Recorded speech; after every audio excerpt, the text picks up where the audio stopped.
Alam mo ba na ang pinakamalaking banta sa ating bansa ngayon ay hindi nasa mga karatig bansa, kundi nasa ating mga sakahan? Ito ang krisis sa pagkain. Habang tayo ay abala sa politika at mga bagong proyekto, ang isang silent killer ay unti-unting pumipinsala. Ang ating mga magsasaka, ang mismong bumubuhay sa atin, ay ngayon ang pinaka-vulnerable. Paano nangyari ito?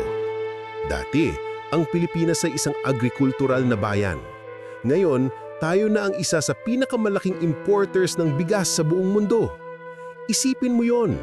Ang lupa natin ay kayang mag-produce pero mas pinipili nating umasa sa ibang bansa. Bakit? Dahil sa mga pulisiya na pumapabor sa malalaking negosyo.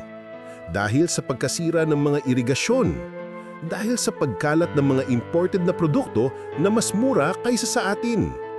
At sino ang talo? Ang maliliit na magsasaka. Sila ang napipilitang isara ang kanilang mga bukirin. Sila ang napipilitang magbenta ng kanilang mga lupa. Ang mga kanilang mga anak ayaw nang mamana ng lupang tila ba'y pasan na. At tayo, bilang mga consumer, nakakaranas na ng patuloy na pagtaas ng presyo. Ang isang sako ng bigas na dati ay kayang bilhin ng ordinaryong pamilya, ngayon ay isa ng luho. Pero ito ang hindi napapansin ng marami. Kapag nawala ang magsasaka, nawala ang pagkain. Kapag nawala ang pagkain, magkakaroon ng gutom.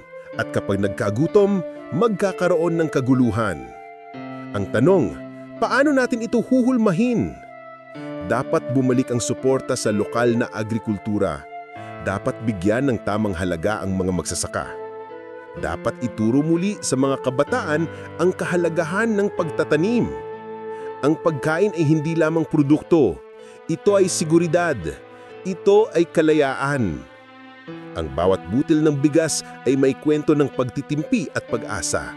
Sa Jerome G. Videos, naniniwala ako na ang pag-unawa sa ugat ng problema ang siyang magbubukas sa daan patungo sa tunay na kalutasan. Huwag tayong mapagod magtanong dahil ang katotohanan ang siyang magpapalaya sa atin.